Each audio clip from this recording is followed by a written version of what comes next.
Hi, good morning, friends. Today we are going to discuss the mirrors, which is part of the bigger chapter called reflection. So, before we discuss mirrors, I want to ask you what are the laws of reflection. Pretty simple, there are two of them. Yes, anyone?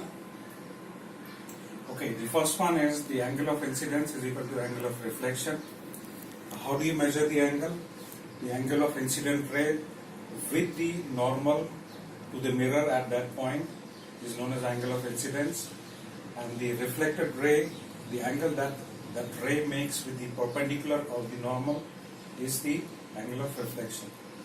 So the first law is angle of incidence is equal to angle of reflection. Now the second and important law is the incident ray, the reflected ray and the normal, they all lie in the same plane. Is it clear to you guys? Okay, having discussed that, I will move on to, well, there are three types of mirrors: plane, concave and convex. Let me discuss the plane mirror first. And everyone is familiar with plane mirror, it does not need too much introduction. Well, here is a plane mirror. Most of you, the girls, they are fond of spending a lot of time doing their makeup in front of the plane mirror. Boys also combing their hair and trying to look like Shah Rukh Khan. Okay, that's plane mirror. Now, if you're say 1 meter in front of the plane mirror, then your image is formed 1 meter behind the mirror. Now, it's a virtual image. Why is it a virtual image? Because you cannot get that image on a screen. Supposing you have a screen, you cannot make this image on the screen. And then it is behind the mirror. So you cannot have a real image behind the mirror, right? Because this mirror, it's got a painted back. The reflecting surface is on this side, which is polished fine. It's smooth, it's polished smooth. So this is a virtual image. It is upright, means if this side is up here, it's going to be up here as well. So the image is not inverted. Now, one important thing we need to keep in mind is the lateral inversion that takes place when you see the image in a plane mirror. What is lateral inversion? Stand in front of a plane mirror, raise your left hand, and what do you see? You see that your right hand is being raised in the image. So it's a lateral inversion, means left becomes right and right becomes left in the plane mirror. Did I tell you that the size of image in plane mirror is the same as the size of the object? Okay, so I'm going to, well, I brought an object here to explain the other two types of mirrors. Well, basically they are spherical mirrors. Why they are known as spherical mirrors, I'm going to explain to you now. Now look at this. What do you think is this? Now don't tell me this is a tennis ball. I want you to express it in terms of the knowledge of geometry and physics that you have. Okay, you said it correctly. This is a sphere.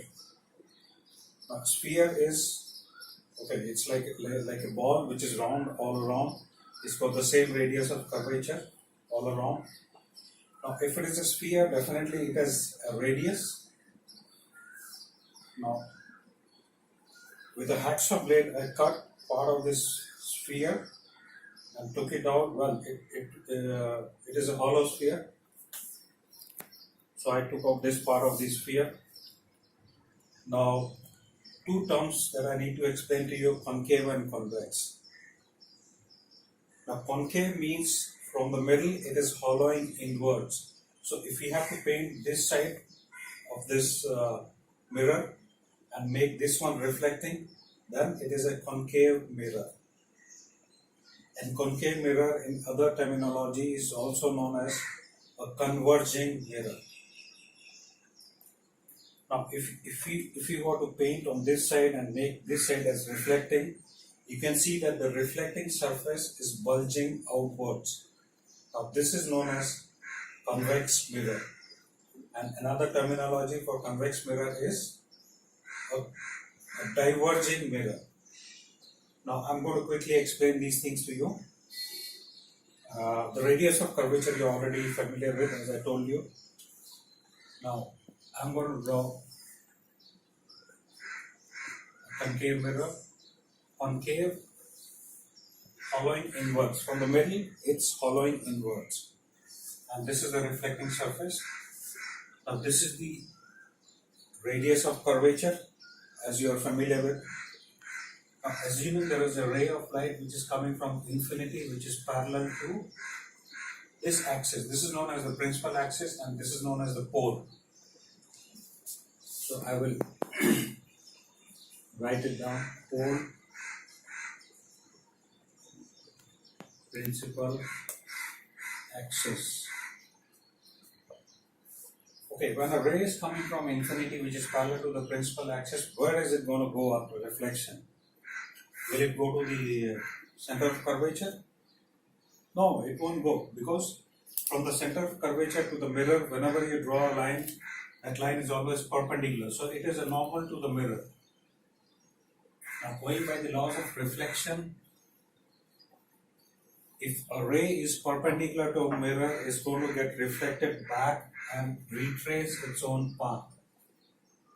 So the ray which is parallel to the principal axis, after reflection, it will pass through a common point on the principal axis which is known as the focus of the concave mirror.